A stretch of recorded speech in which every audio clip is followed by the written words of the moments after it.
अऊज़ु बिल्लाहि मिनश्शैतानिर्रजीम बिस्मिल्लाहिर्रहमानिर्रहीम या अय्युहल्लज़ीना आमनू कुतिबा अलैकुमुस्सियाम कमा कुतिबा अलल्लज़ीना मिन क़ब्लिकुम लअल्लकुम तत्तक़ून।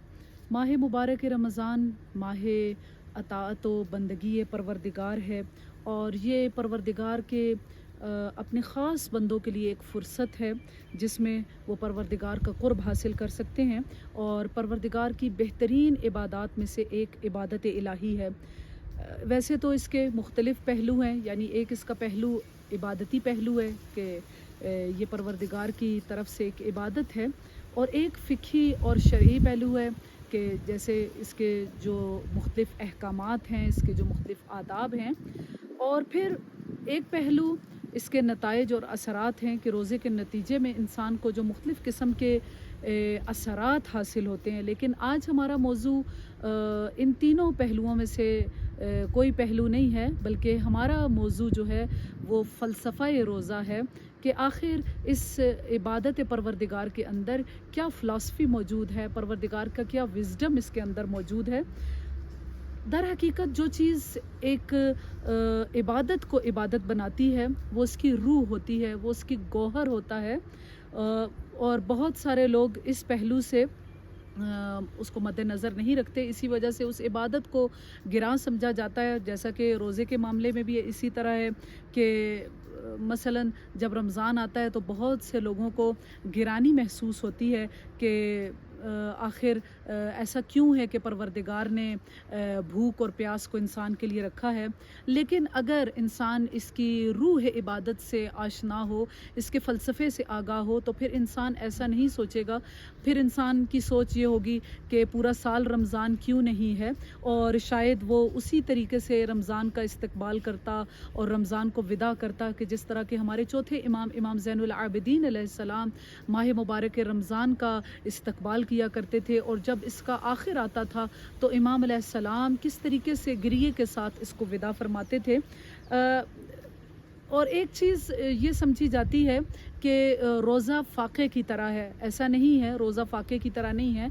मुख्तलिफ़ आप लोग भी जब टीवी पे टॉक शोज़ देख रहे होंगे आजकल, तो वहाँ पर भी जो चीज़ बयान होती है वो यही है कि रोज़े के इसके बहुत सारे फ़वाइद हैं कि इंसान जब भूखा रहता है तो उसके जिस्म से फ़ैट कम होती है, और उसकी शुगर लेवल कंट्रोल रहता है, और ब्लड प्रेशर कंट्रोल रहता है।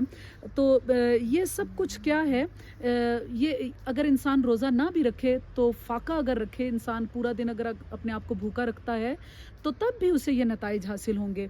तो अच्छी चीज़ है कि इंसान फ़ाक़ा रखे, भूखा प्यासा रहे और अपनी जिस्मानी सेहत का ख़्याल रखे।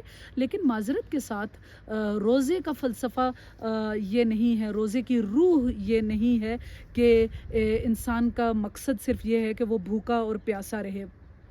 देखिए, जो चीज़ किसी भी इबादत को इबादत बनाती है वो उसकी असल और रूह होती है, वो उसकी वो नीयत और इरादा होता है जो उस इबादत को इबादत बनाता है। मसलन आप गर्मियों में कई दफ़ा अपना मुंह हाथ धोते हैं, लेकिन जब हम इबादत की नीयत से वज़ू करेंगे, उसी तरीके से मुंह हाथ धोएंगे तो वो इबादत शुमार होगा। कई मरतबा हम उठते बैठते हैं, लेकिन अगर इबादत की नीयत से इंसान उठता बैठता है तो हमारी ये हरकत और हमारे ये आमाल इबादत बन जाते हैं।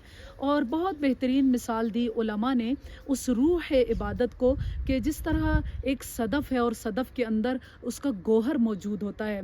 कि अगर आप देखें कि ज़ाहिरी तौर पर कि जो गवास है वो उस पर्ल को हासिल करने के लिए समंदर की तहों तक जाता है और वहाँ पर उसे ढूंढता है, लेकिन जब उसे वो गौहर, वो सदफ़, वो दुर मिल जाता है, वो पर्ल मिल जाता है, तो फिर क्या होता है। आप देखते हैं कि जो लोग समंदर के किनारे जाते हैं कि मुख्तलिफ़ जगह पर वो शेल पड़ा हुआ होता है, क्योंकि मकसद वो शेल नहीं था, बल्कि मकसद वो पर्ल था जो शेल के अंदर मौजूद था।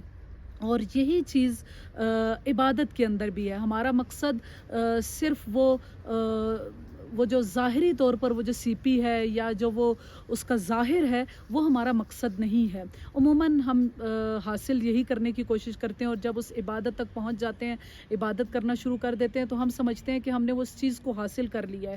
حالانکہ ایسا نہیں ہے، ابھی ہم صرف اس شیل تک پہنچے ہیں، اور جو اصل چیز ہے جو حاصل کرنے کی وہ یہ ہے کہ ہم اس موتی تک پہنچ جائیں، اس گوہر تک پہنچ جائیں جو کہ اس کی اصل قیمت ہے.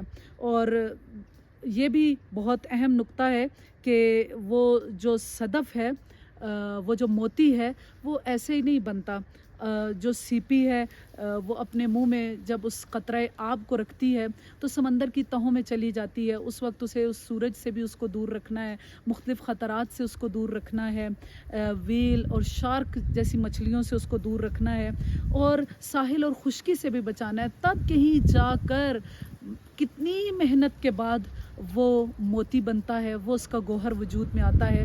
جو غواص جاتے ہیں اور جا کر اس موتی کو حاصل کرنے کی کوشش کرتے ہیں، اگر انسان اس روح عبادت کو حاصل کر لیتا ہے، اس گوہر عبادت کو حاصل کر لیتا ہے، تو پھر وہ انسان میثم تمار بن جاتا ہے، وہی ابو ذر غفاری بن جاتا ہے، اور وہی وہ ہستیاں ہیں بن جاتی ہیں جو کہ تاریخ میں اپنا مقام رکھتی ہیں. تو انشاءاللہ پروردگار عالم ہم سب کو اس فلسفہ عبادت سے آشنا کرے، اور ہم سب کے اندر اس روح عبادت کو پیدا کرنے کی توفیقات عطا فرمائے. وصلی اللہ علی سیدنا محمد و آل محمد.